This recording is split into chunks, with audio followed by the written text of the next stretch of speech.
뉴스에 시작합니다. 저는 동정민입니다. 오늘은 단독 보도로 문을 엽니다. 지난 주말 한미일 정상회의에서 군사안보 외에 기술안보, 경제안보 협력이 중요하다며 합의를 했는데 먼 이야기가 아니라 실제 상황입니다. 우리나라에서 처음으로 소프트웨어나 네트워크 통신망이 아닌 하드웨어 장비에서 이 악성 코드가 심겨진 스파이 칩이 발견됐습니다. 중국산 장비입니다. 이 칩을 활용하면 해당 장비의 데이터를 빼갈 뿐 아니라 무선 주파수를 활용해 주변 도청까지 가능합니다. 국정원은 중국이 의도적으로 우리 기술을 빼돌리기 위해 심은 건지 조사 중인데요. 이게 신종 수법인데다가 민간이 아닌 우리 공공기관 장비에 심어놓아서 충격입니다. 우현기 기자가 취재했습니다. 국가정보원이 최근 국내 공공기관의 기상관측 장비에서 무선으로 도감청이나 해킹이 가능한 백도어를 발견했습니다. 백도어란 악성 코드가 담긴 스파이 칩을 심어 원격으로 정보를 빼내는 것을 말합니다. 그동안 중국산 소프트웨어나 네트워크에서 백도어 의혹이 제기된 적은 있지만 일반 하드웨어 장비에서 발견된 것은 처음입니다. 악성 코드가 심겨진 스파이 칩이 중국산 장비에 내재되면 해커가 무선 주파수를 통해 정보를 빼돌리는 구조입니다. 국정원은 기상관측 장비에서 발견된 배경도 조사 중입니다. 기후변화 등 기상 관련 영역은 첨단 기술 분야로 꼽힙니다. 하드웨어 백도어의 경우 소프트웨어 백도어와 달리 무선 주파수를 이용하기 때문에 망분리만으로 막을 수 없어 신종 해킹 수법으로 꼽힙니다. 백도어를 이용해서 어떤 중요한 제조 공정상에 있어서 첨단 기술과 관련된 정보를 빼낸다든지 하면 이것은 경제안보, 기술안보에 굉장히 큰 위협이 될 수 있기 때문에 상황이 이렇지만 정부 대응은 미비합니다. 채널A 취재 결과 43개 정부 부처 중 24시간 상시 도감청 탐지 시스템을 갖춘 곳은 19개 기관에 불과합니다. 상당수 정부 기관들은 예산 문제를 이유로 무선 해킹이나 도감청 대응 시스템 구축에 소극적입니다. 국가 중요 시설이 무선 해킹으로 마비될 경우 국가 안보에 심각한 영향을 초래할 수 있는 만큼 선제적 대비가 시급하다는 지적입니다. 채널A 뉴스 우현기입니다. 국가정보원은 더 있는지 중국산 장비 10,000개를 전수조사 중입니다. 스파이 칩이 숨겨진 중국산 장비 논란은 이미 미국에선 한바탕 벌어졌는데요. 이 중국산 크레인 전체를 퇴출시키려는 법안이 발의돼 있습니다. 이동훈 기자입니다. 항구와 선박 사이에서 컨테이너를 옮기는 데 활용되는 중국산 대형 크레인입니다. 저렴한 가격을 내세운 중국 대형 크레인 회사 상하이 전화 중공업이 미국 크레인 시장의 약 80%를 차지하고 있습니다. 미국 국가안보부처는 이 중국산 대형 크레인 장비가 잠재적 스파이 도구가 될 수 있다며 조사에 착수했습니다. 이 크레인에 달려있는 정교한 센서가 미군의 해외 작전에 동원되는 물자 정보 수집에 활용될 수 있다는 겁니다. 미 하원에서는 중국산 크레인 구매 자체를 금지하는 법안이 발의돼 논의 중입니다. 앞서 미국은 안보 우려를 이유로 5G 네트워크에서 중국 화웨이 통신 장비 사용을 금지했고 중국의 동영상 공유 플랫폼 틱톡도 같은 이유로 정부기관과 대학에서 퇴출시켰습니다. 지난 주말 한미일 정상 3국이 핵심 첨단 기술 탈취 시도를 막기 위한 3국의 협력 강화에 합의한 것도 이와 무관치 않다는 분석입니다. 또한 우리는 첨단 기술 분야 협력을 확대해 미래 성장 동력을 확보해 나갈 것입니다. 국정원은 현재 공공기관에 납품된 만여 개의 중국산 장비 전수조사를 진행하고 있는데 그 결과를 올해 하반기에 발표할 예정입니다. 채널A 뉴스 이동훈입니다. 오늘부터 을지훈련이 시작됐습니다. 한미연합연습인데 처음으로 북핵 대응 훈련이 시작됐습니다. 윤석열 대통령이 이 전쟁이 나면 북한이 핵 사용을 불사할 것이라며 대응 마련을 지시했는데요. 북한은 보란 듯이 김정은 국무위원장의 순항미사일 발사 참관 사진을 공개했습니다. 전혜정 기자입니다. F-35A와 F-15K 등 우리 공군의 주력 전투기 10여 대가 활주로를 박차고 출격합니다.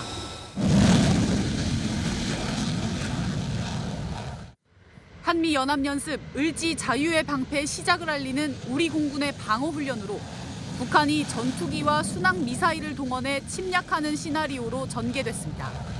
이번 연습은 정전협정 70주년을 맞아 태평양에서 가장 큰 규모로 이루어집니다. 한미를 비롯해 유엔 군사령부 17개국 중 10개국이 참여합니다. 북한의 핵 탑재 ICBM 도발 등에 대응하기 위해 미 본토 우주군도 이번 훈련에 처음 투입됐습니다. 우리 군의 재래식 무기와 미국의 전략 자산, 미 우주군의 탐지 자산이 손발을 맞추는 방식으로 연합연습이 이뤄지는 겁니다. 일부 방어와 2부 반격으로 이어지는 이번 연습에는 38건의 연합 야외 기동 훈련도 실시돼 지난해 13건보다 대폭 늘었습니다. 또 오늘부터 나흘간 진행되는 올해 을지 연습부터는 북핵 대응 훈련을 처음 실시합니다. 핵 경보 전파 체계와 국민 행동 요령을 홍보하고 국민 구호와 치료를 위한 국가적 대응 능력도 확실하게 점검하기 바랍니다. 북한은 오늘 김정은 국무위원장이 전략순항 미사일 발사 훈련을 참관했다고 주장하며 위력을 과시했습니다. 함상 및 수중 무기 체계 개발을 비롯한 해군 무장 장비 현대화 실현에 더욱 박차를 가함으로써 뚜렷한 성과를 안아올 것이라고. 다만 우리 군은 북한 주장과 달리 핵탄두 탑재가 가능한 전략순항 미사일도 아닌데다 순항 미사일이 표적에 명중하지도 못했다고 반박했습니다. 채널A 뉴스 전혜정입니다. 최근 윤석열 대통령이 반국가 세력을 여러 차례 언급하고 있죠. 이번 을지 훈련에는 반국가 세력 분쇄 훈련도 포함됐습니다. 전쟁이 일어날 경우 개전 초 반국가 세력을 활용해 이 가짜 뉴스로 사회 혼란을 야기할 거라며 분쇄하는 훈련을 지시했습니다. 뭘 우려하는 건지 조영민 기자가 보도합니다. 윤석열 대통령은 문재인 정부 당시 축소된 을지 연습 정상화를 강조하며 구체적인 훈련 방향을 지시했습니다. 가장 먼저 가짜 뉴스와 위장 공세, 선전선동을 철저히 분쇄해야 한다고 강조했습니다.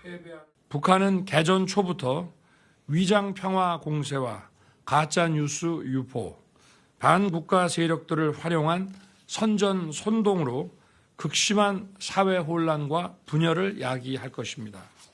정부 관계자는 요즘 SNS 가짜 뉴스가 워낙 그럴듯해 유사시 대통령이 도망쳤다 같은 가짜 뉴스를 북한이 퍼뜨릴 가능성이 있다며 훈련 시나리오에 허위 사실 유포를 가정해 대응할 것이라고 설명했습니다. 실제 전쟁 초반이던 지난해 3월 젤렌스키 우크라이나 대통령이 러시아에 항복했다는 내용의 딥페이크 가짜뉴스 영상이 SNS에 유포되기도 했습니다. 윤 대통령은 원전, 국가통신망 등 국가 주요 시설에 대한 방어 태세 마련도 주문했습니다. 최근 간첩단 수사 때 확보한 북한 지령문에는 청와대 등 주요 기관의 송전선망 자료를 입수하라는 내용이 담긴 바 있습니다. 윤 대통령은 한미일 정상회의로 위험은 줄어들고 기회는 커질 것이라고 강조했습니다. 신냉전 강화로 안보 위험을 초래했다는 야당 주장에는 삼국 협력으로 우리가 강해지면 외부의 공격 리스크가 줄어드는데 어떻게 안보가 위험해진다는 것이냐고 반박했습니다. 채널A 뉴스 조용민입니다. 이번 을지 훈련은 미군도 함께 진행합니다. 한미일 정상회의에 반발해 대만 해협에서 하던 군사훈련을 중국이 서해에서도 시작했습니다. 자, 내정 간섭을 결코 용납하지 않겠다며 각도 세웠습니다. 정단 기자입니다. 한미일 공동성명 발표 6시간 만에 중국이 대만 해협에서 무력 시위를 벌인 데 이어 한반도와 가까운 서해 북부 지역에서도 군사훈련을 시작했습니다. 중국 해사국은 어제부터 오는 27일까지 랴오둥 반도 다롄시와 산둥 반도 옌타이시 사이 해역에서 군사 임무를 수행한다고 밝혔습니다. 한미일 3국 정상이 국제법과 규칙에 기반한 국제 질서를 저해하는 국가로 중국을 직접적으로 언급한 것에 대한 반발로 해석됩니다. 삼각공조에 대해서 분명한 반응과 저항을 하겠다라는 의지를 이번에 또 이렇게 표현을 하는 거죠. 네. 앞으로도 강화될 소지가 있겠다. 미국과 일본, 호주는 이번 주 남중국해에서 합동 해군 훈련을 계획하고 있는 것으로 알려졌습니다. 중국 정부는 평화적 해결을 촉구한 한미일 정상회의 결과에 대해 강한 불쾌감을 드러냈습니다. 美日韩3国领导人代表营会晤在台湾涉海等问题上对中方进行抹黑攻击。 중국 관영 매체는 이번 한미일 정상회의로 인해 오랜 기간 형성된 중국과 한국, 일본의 경제 협력에 균열이 생길 것이라고 지적했습니다. 우리 정부는 한중일 정상회의 의장국으로서 올해 안에 회의를 개최하기 위한 소통을 이어가고 있다고 밝혔습니다. 채널A 뉴스 정다은입니다. 신림동 산책로 사건을 저지른 30대 남성의 삶의 행적이 조금씩 드러나고 있습니다. 온라인 SNS 소통도 오프라인 교류도 거의 없었습니다. 무직 상태로 집과 PC방만 오가며 하루를 보내는 전형적인 은두녀 외톨이였습니다. 이준성 기자입니다. 일면식 없는 여성을 성폭행하기 위해 군기로 때려 숨지게 한 피의자 최모 씨. 그의 SNS에는 생년월일 이외에는 게시글이나 사진 한 장 없고 맺어진 친구조차 한 명도 없습니다. 최근까지 최 씨와 유일한 SNS 친구 관계였던 지인은 채널A 취재진에 초등학교 동창이지만 친구 관계인지도 몰랐다면서 사건 이후 친구 설정을 해제했다고 설명했습니다. 최 씨는 SNS뿐 아니라 현실에서도 외톨이였습니다. 최 씨의 통화 내역 등을 조사 중인 경찰은 최 씨가 지인과 교류한 흔적이 많지 않다고 밝혔습니다. 또 직업이 없는 최 씨는 주로 집과 인근 PC방을 오가며 하루를 보낸 것으로 알려졌습니다. 가족들은 최 씨가 과거 우울증 진단을 받았지만 치료는 하지 않았다고 경찰에 진술한 것으로 알려졌습니다.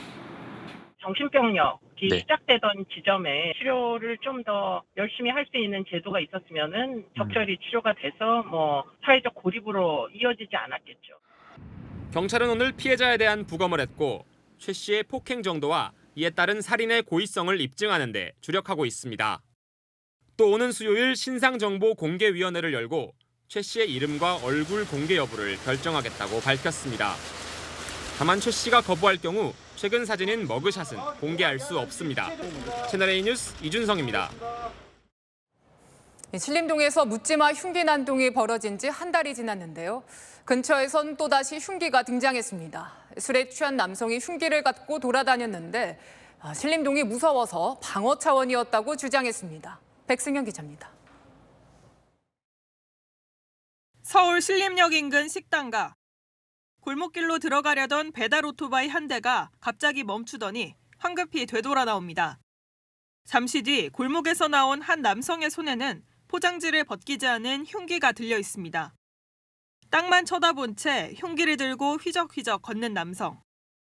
아까 그 오토바이 운전자가 이 남성을 조심스럽게 뒤쫓아오며 경찰에 신고합니다.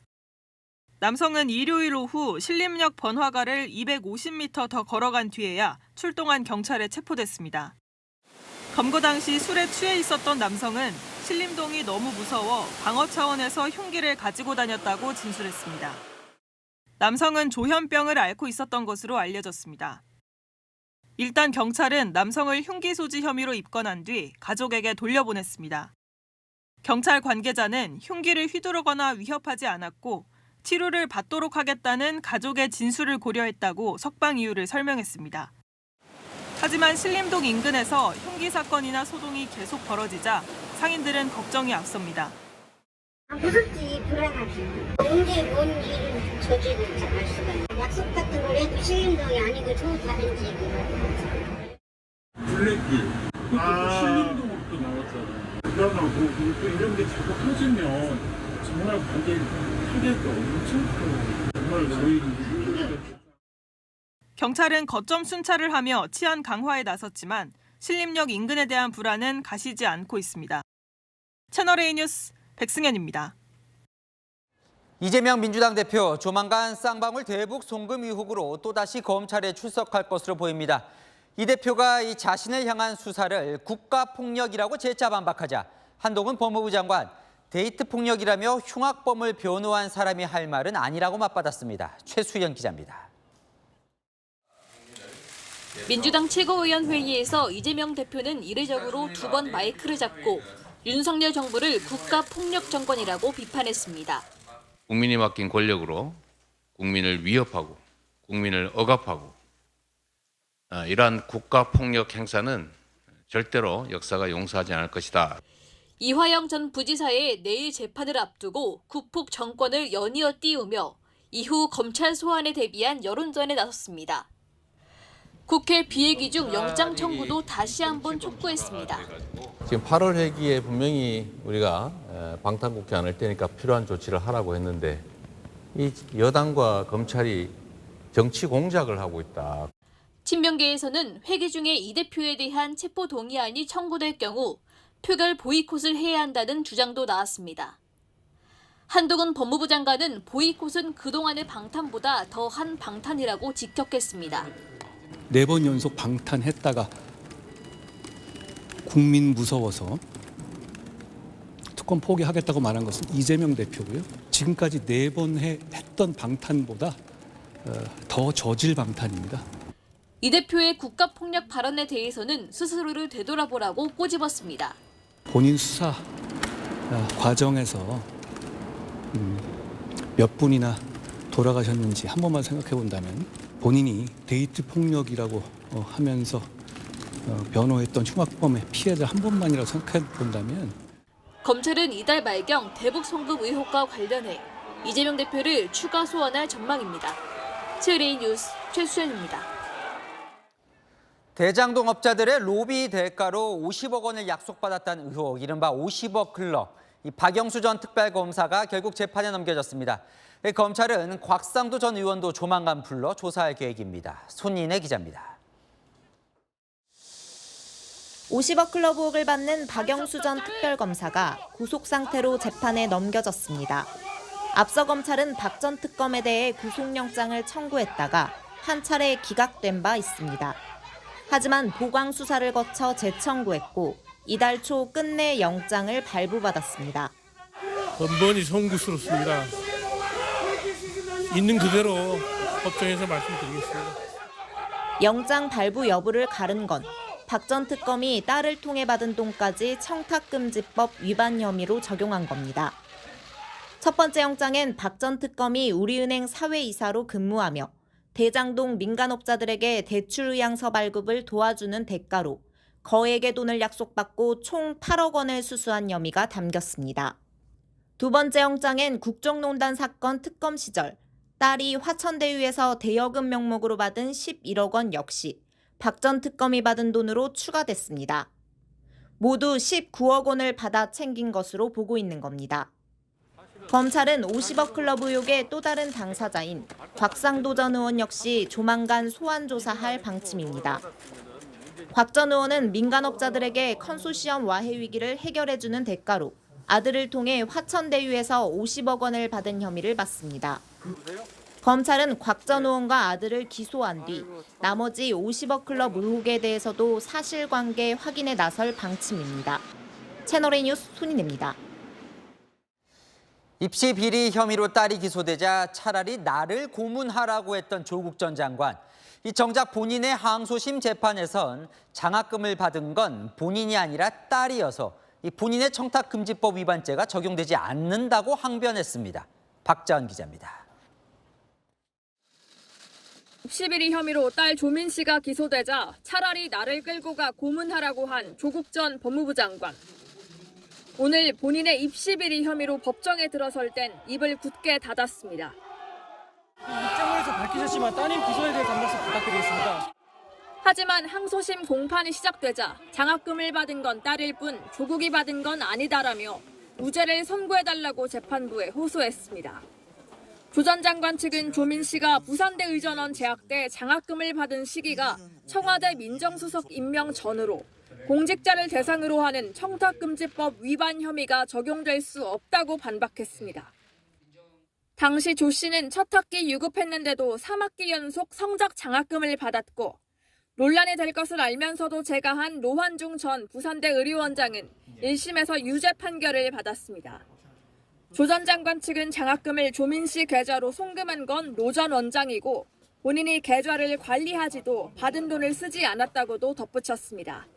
또 이 장학금이 법령과 학칙에 따라 정당하게 지급됐다며 청탁금지법 위반 구성 요건이 되지 않는다고 밝혔습니다. 한편 의사면허 반납 후 유튜버로 활동 중인 조민 씨는 기소 이후 책임질 부분이 있으면 겸허히 책임지겠다는 입장입니다. 채널A 뉴스 박자은입니다. 국방부가 집중호우 실종자 수색 중 순직한 고 최상병 사건에 대한 재조사 결과를 발표했습니다. 구명조끼를 입지 않았는데도 허리 높이까지 들어가자고 대대장이 지시했다는 겁니다. 외압 논란이 있었던 임성근 1사단장은 혐의를 적시하지 않고 경찰에 넘기기로 했습니다. 국회에선 국방부 장관 차관과 야당이 공방을 벌였습니다. 김민곤 기자입니다. 지난 2일 경찰에 이첩된 해병대 수사단의 조사 기록을 다시 넘겨받은 국방부 조사본부가 2명만 업무상 과실치사 혐의를 적용해 경찰에 넘기기로 했습니다. 해병대 수사단이 혐의자로 판단한 8명 가운데 선임급 대대장과 최상병 직속 대대장 등 2명이 장화 높이까지만 입수 가능하다는 여단장 지침을 어겼다고 본 겁니다. 조사본부 관계자는 선임 대대장 1명이 임의로 허리 높이까지 가자고 지시했고 최상병 직속 대대장은 이를 수용해 부대에 지시했다고 설명했습니다. 국방부 조사본부 재검토 결과 해병대 수사단이 8명 모두를 업무상 과실치사 범죄 혐의자로 판단한 조사 결과는 과다한 것으로 판단되었습니다. 임성근 1사단장과 박상현 여단장을 포함한 4명은 혐의는 제외하고 사실관계만 적시하기로 했습니다. 조사본부는 문제가 식별됐으나 현재 기록만으로는 혐의 특정이 제한됐다며 경찰에서 필요한 조사가 진행될 것이라고 밝혔습니다. 같은 수색조 간부 2명은 현장 통제 임무가 없다고 판단해 혐의자에서 제외했습니다. 결국 외압 의혹의 당사자인 임 사단장과 박 여단장은 제외돼 논란은 거세질 전망입니다. 1사단장을 보호하기 위해서 지금 보니까 대통령실, 장관 등이 직접 개입한 사건 아니냐. 안보실 1차장도 지금 1사단장 얼굴도 잘 모르는 관계고 청와대 수백 명 중에 2명으로서 근무한 적은 있지만 그 이후에 한 번도 전화하거나 만난 적이 없습니다. 국민의힘은 수사단장의 항명을 정쟁화하지 말라고 맞섰습니다. 정당한 절차와 개통을 따라서 따지면 될 문제입니다. 득달같이 갑자기 방송에 나가서 인터뷰를 하는 것이 명예로운 모습인지. 조사본부는 오늘 오후 재검토 결과를 유족에게 직접 설명하고 이해를 구한 것으로 전해졌습니다. 채널A 뉴스 김민곤입니다.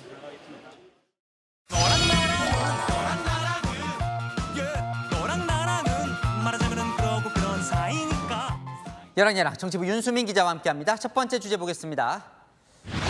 네, 민주당 김의겸 의원이 뭘 휘날리고 있을까요? 네, 이 서류를 휘날렸는데요.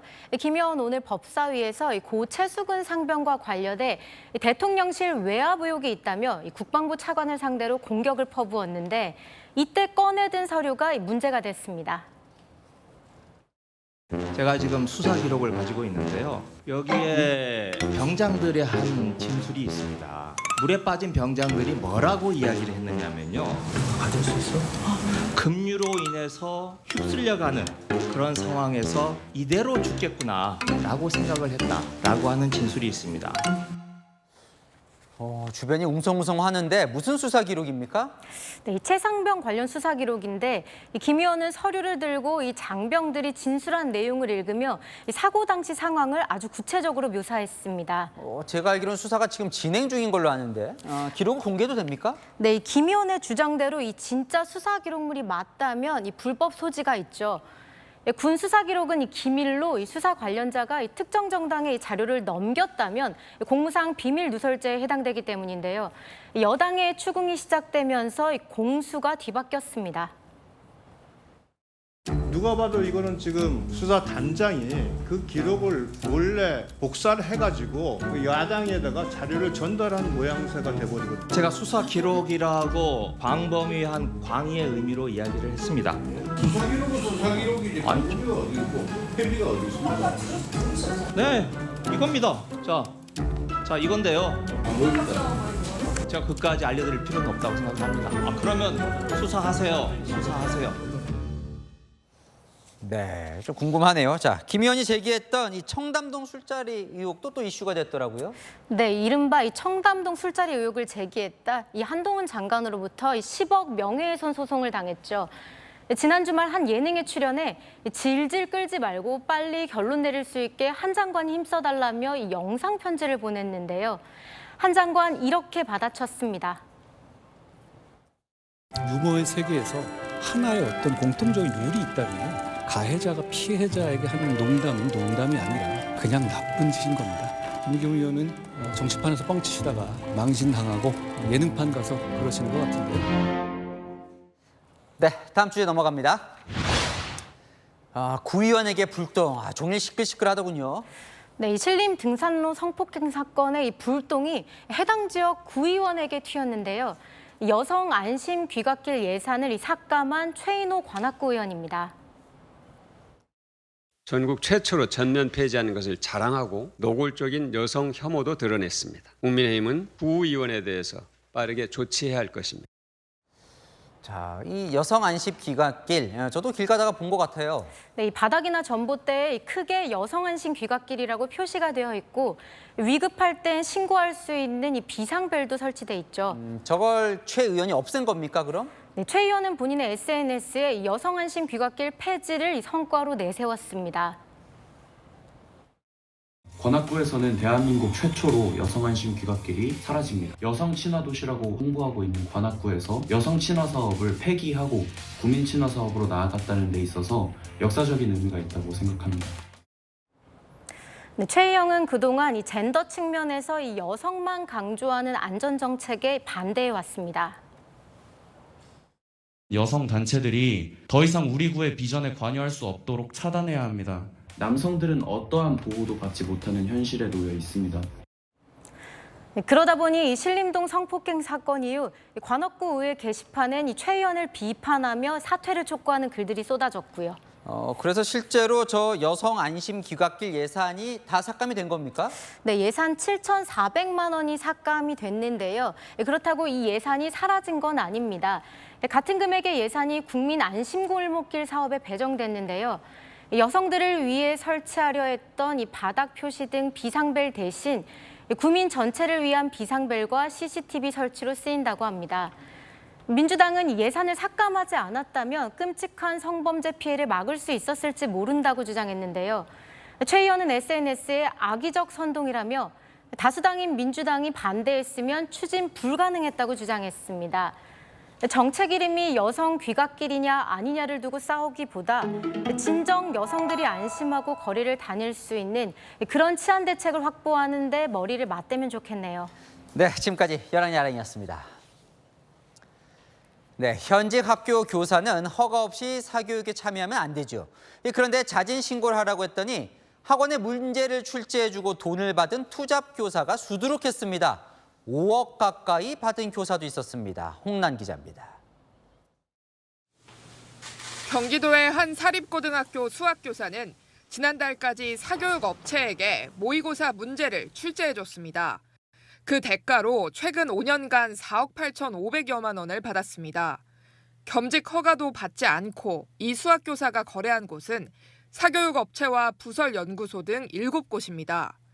서울의 한 사립고등학교 화학교사도 겸직 허가 없이 지난 5년간 대형 사교육업체 2곳에 모의고사 문항을 제공해주고 3억 8천여만 원을 받았습니다. 교육부가 지난 1일부터 2주간 현직 교사를 대상으로 사교육업체와 연계된 영리행위 자진 신고를 받은 결과 모두 297명이 접수했습니다. 유형별로 모의고사 출제가 537건, 교재 제작과 강의 컨설팅이 각각 92건이었습니다. 5년간 사교육 업체 등에서 억대 금품을 수수한 교사가 최소 5명이 넘습니다. 5천만 원 이상 제공받은 교사도 45명에 달했습니다. 교육부는 자진 신고를 했더라도 활동 기간과 금액 등 사실관계를 확인한 뒤 엄중히 조치할 것이라고 밝혔습니다. 이 신고를 하지 않은 미신고 교원에 대해서도 조사 또는 감사하기 위해서 감사원과 협의해서 위법성이 확인될 경우 청탁금지법이나 국가공무원법상 영리업무 금지 조항을 적용해 처벌하거나 징계한다는 방침입니다. 감사원과 협의해 자진 신고하지 않은 교사에 대한 조사도 이어갈 계획입니다. 채널A 뉴스 홍란입니다. IQ 204, 만 10살 나이로 과학고에 입학해 관심 모았던 백강현 군. 학교 폭력으로 자퇴하게 됐다고 알려지면서 파장이 이어지고 있는데요. 백 군의 부모가 오늘 구체적인 학교 폭력 내용과 함께 학교 측이 학폭 신고를 만류했다는 의혹도 제기했습니다. 김용성 기자입니다. 백강현 군의 아버지는 예고한 대로 백 군이 당했던 학교 폭력 내용을 오늘 SNS를 통해 공개했습니다. 조별 과제를 할 때면 학급의 다른 학생들이 강현이가 있으면 한 명이 없는 것이다. 그조는 망한 것이라며 따돌림을 당했다고 주장했습니다. 발언권도 주지 않고 투명인간 취급을 했다는 겁니다. 인터넷 커뮤니티에 백군을 욕하고 조롱하는 글이 게재됐던 일도 공개했습니다. 이런 일을 겪으면서 백군의 몸무게는 입학 당시 27kg에서 지금 22kg으로 줄었다고 전했습니다. 백군의 아버지는 경찰에 고발하고 학폭위 소집도 요청하려 했다고 밝혔습니다. 하지만 학교에 계속 다니려면 고발하지 않는 게 좋겠다는 학교 측 설득에 유야무야 됐다고 했습니다. 이 과정에서 학교 측이 약속했던 조별과제 때 백군에 대한 배려도 지켜지지 않았다고 주장했습니다. 서울과학고 측은 당시 담임교사가 백군 부모에게 학교 폭력으로 신고할 것을 권유했으며 학교 내부 절차를 거쳐 마무리된 사안이라고 반박했습니다. 또 특정 학생을 위해 교육과정을 변경할 수는 없었다고 해명했습니다.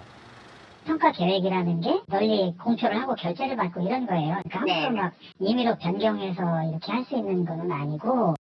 백군 측은 버티지 못하면 나가라는 식이었다며 애초에 10살 아이를 왜 선발했냐며 학교 측의 대응 방식을 비판했습니다.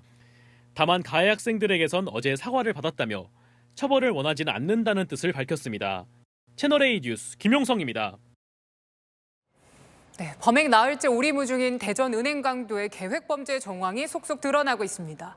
범인은 범행 전날 오토바이를 훔쳤는데 땡볕 아래 우산을 쓰고 외투와 장갑, 마스크로 온몸을 꽁꽁 감싼 모습이 CCTV에 포착됐습니다. 김태형 기자입니다. 나무 그림자가 선명한 땡볕 아래로 우산을 쓴 남성이 지나갑니다. 당시 영상 30도가 넘는 더위에도 긴팔 점퍼 차림에 흰색 모자와 검은색 마스크로 얼굴을 가리고 손에는 장갑까지 꼈습니다. 이 남성은 키가 꽂혀있는 오토바이를 지나쳐가다 다시 돌아옵니다. 가게 주인이 안으로 들어가고 잠시 뒤 그대로 오토바이를 몰아 도망갑니다. 지난 18일 대전 신협에서 3,900만 원을 훔쳐 달아난 은행 강도가 범행했었던 흰색 오토바이를 훔치는 모습입니다. 앞서 대전의 한 중국 음식점에서 훔친 오토바이를 타고 이 가게 근처로 와선 오토바이를 훔쳐 갈아타고 신협까지 몰고 가 범행을 저지른 겁니다.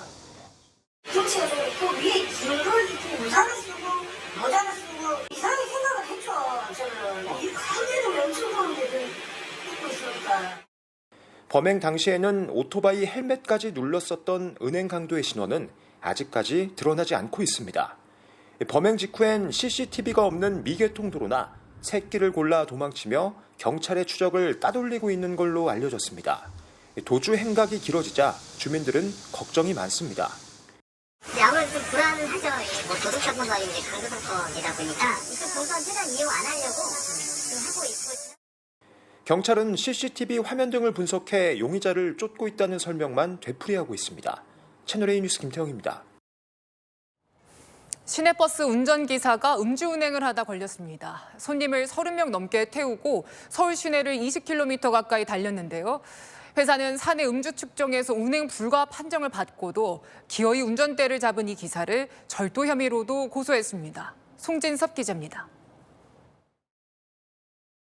순찰차가 시내버스를 뒤따라오더니 앞을 가로막습니다. 잠시 뒤 경찰관이 한 남성을 순찰차 옆으로 데리고 갑니다. 술에 취한 채 버스를 운전하고 있다는 신고가 들어온 건 어제 새벽 5시 51분쯤. 경찰은 버스 위치 조회 시스템을 통해 해당 버스를 찾아내 급하게 세운 겁니다. 운전기사의 혈중 알코올 농도는 0.046%, 면허 정지 수준이었습니다. 해당 버스는 상계동과 숭례문을 오가는 노선으로 버스기사는 술에 취한 채 20km가 넘는 거리를 운전했습니다. 그동안 모두 35명의 승객이 버스를 타고 내렸지만 다행히 인명피해는 없었습니다. 보통 버스 회사들은 운행을 앞둔 기사들을 대상으로 음주 측정을 합니다. 어제 남성은 1차 측정에서 운행 불가 판정을 받았는데도 몰래 운전대를 잡았다는 게 회사 측의 설명입니다. 버스 회사는 운전기사의 막무가내에 경찰 신고도 자신들이 했다고 밝혔습니다. 우리 배차 주임이 전화를 하니까 처음 한두 번은 안 받다가 세 번째 받고 관두면 될 거 아니요 뭐 이러면서 그 다음에 전화를 확 꺼버렸대요. 남성은 경찰 조사에서 전날 마신 술이 깨지 않았다고 진술한 것으로 확인됐습니다. 경찰은 버스 기사를 음주운전 혐의로 불구속 입건했고 서울시 역시 버스 회사가 음주 측정을 제대로 했는지 조사 중입니다. 회사 측은 버스 기사가 수차례 복귀 지시를 어겼다며 차량 절도와 업무방해 혐의로 고소했습니다. 채널A 뉴스 송진섭입니다. 무더위를 피해서 일본 삿포로로 여행 다녀오는 분들 많으시죠? 삿포로발 인천행 비행기가 기체 결함으로 만 하루 가까이 지연되는 일이 생겼습니다. 승객들은 공항에서 노숙을 했고 항공사와 승객들 사이에 실랑이가 벌어져 현재 경찰도 출동했습니다. 이민준 기자입니다. 일본 삿포로 신치토세 공항을 출발해 막 인천공항에 도착한 승객들입니다. 피곤한 기색이 역력합니다. 어제 낮 12시 출발해야 할 항공기가 22시간 지연된 탓입니다. 그냥 연차 쓰겠다고 얘기해서 휴가 좀 남아있어서 썼습니다. 밤 12시까지 탑승하는데 대기를 했었고 그 다음에 이제 노숙까지 했기 때문에 되게 피곤하고요. 항공기에서 엔진 결함이 발견된 건 이륙 30분 전이었습니다. 승객들은 지연 사유도 제때 듣지 못하고 대체편에 대한 어떤 정보도 받지 못한 상황에서 마냥 기다려야 했습니다. 식사도 제대로 못했고 잠잘 곳도 없어 공항 청사 바닥에 매트나 담요를 펼쳐야 했습니다. 항공사와 승객 사이에 언성이 높아지며 공항에는 현지 경찰까지 배치됐습니다. 이제 어떻게 보상할 거냐 그런 이제 불만을 제기하러 가신 분들이랑 지니어 직원들이랑 약간 좀 반은 실랑이 반은 약간 해명하시고 약간 이런 식의 분위기였었어요. 승객들은 항공사의 대처가 미흡했다고 분통을 터뜨립니다. 이게 2시, 3시, 4시 그런 동안에 사실 아무런 이런 게 왜 이런지도 모르고 계속 시간을 보낸 거예요. 담당하시는 분이 나와갖고 설명을 빨리 하셔야 되는데 그게 전혀 일체 잘 되지가 않았어요. 전체 승객 362명 중 220여 명은 어젯밤 대체편을 이용해 귀국했고 나머지 140여 명은 결국 공항에서 밤을 새웠습니다.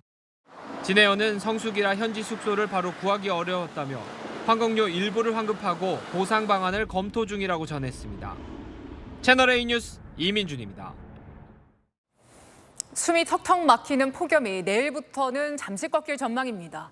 중부지방을 중심으로 꽤 많은 비가 예보됐는데요. 경기 북부 접경 지역에는 폭우가 쏟아질 수 있어서 대비하셔야겠습니다. 권솔 기자입니다. 갑자기 내리는 비에 우산을 펼칩니다. 미처 우산을 준비하지 못해 옷으로 머리만 가린 채 종종 걸음을 칩니다. 낮사이 고온다습한 남서풍의 영향으로 대기가 불안정해지면서 수도권을 비롯한 일부 지역에 소나기가 쏟아졌습니다. 하지만 지면을 식히기엔 부족했고 습도가 올라 체감 온도만 높였습니다. 내일부터는 수도권을 비롯한 서쪽을 중심으로 많은 비가 내릴 전망입니다.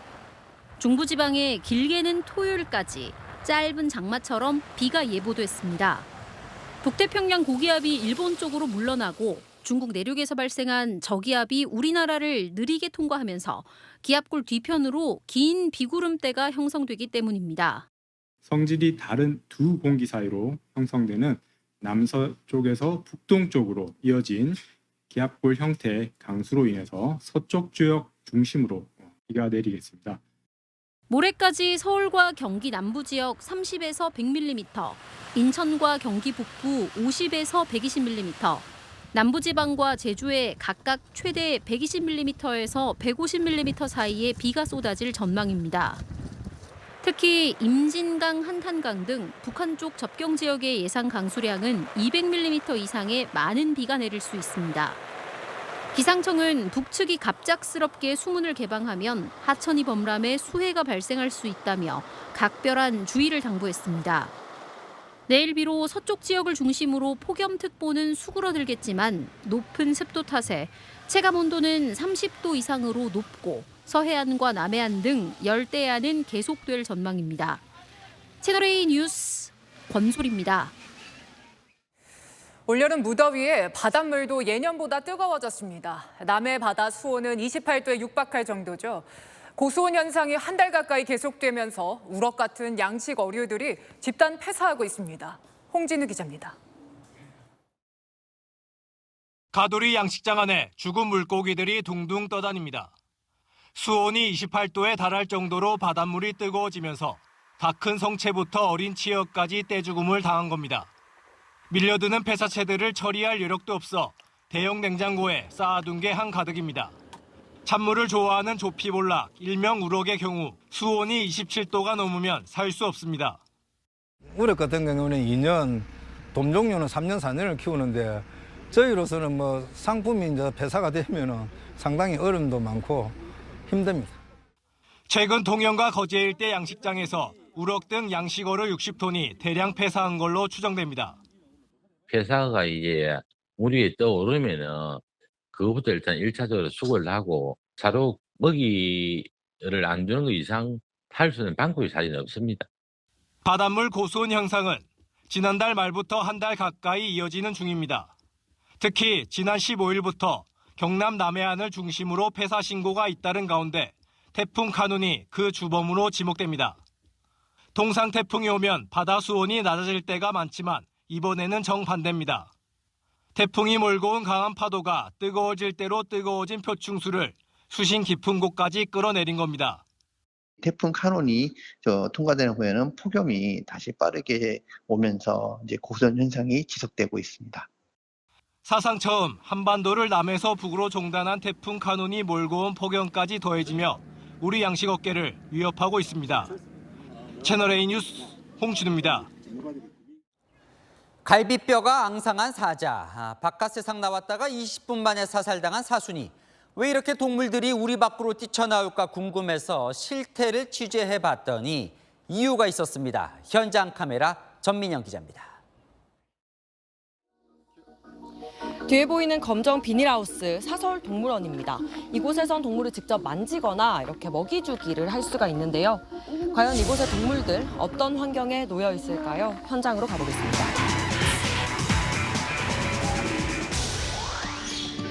긴 꼬리가 특징인 미국 너구리 코아티.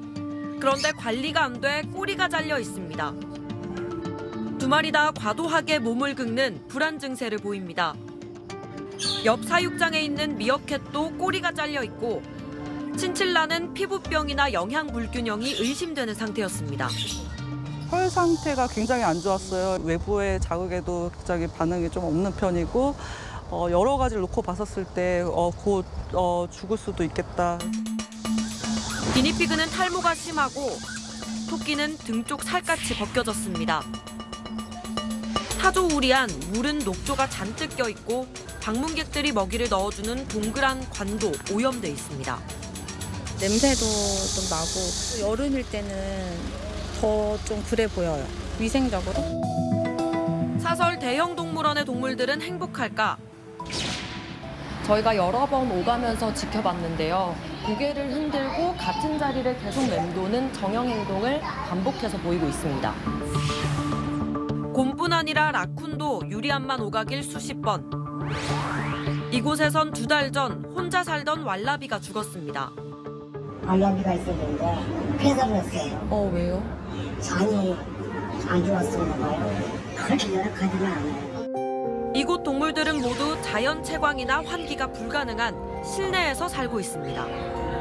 아이 교육을 위해 찾았다가도 열악한 환경에 재방문은 주저하게 됩니다. 관리가 너무 안 돼 있는 실내 청소라던가 이런 게 안 좋아서 아이들이 보여주기 좀 미안한 마음도 있고 마지막에 나 가지 말아야겠다. 취재진은 사육사로부터 적나라한 실태를 들을 수 있었습니다. 김 씨는 한 사설동물원에서 일한 지 3일 만에 퇴사를 결심했습니다. 하루에 한 마리씩은 꼭 죽고 창고 같은 곳에 이렇게 들어가면 거기에도 또 애들이 쌓여져 있어요. 살아있는 애들인데 조금 아프거나 케이지에 쌓여 있어가지고 그냥 갇혀 있어요.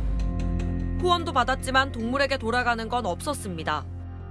먹이를 손질하는데 이게 진짜 손질해도 되는 거 맞나 싶은 상태의 과일들과 후원을 받는다고 알고 있는데 음식물 쓰레기 같은 거를 버리려고 모으면 그걸 또 버리지 말래요.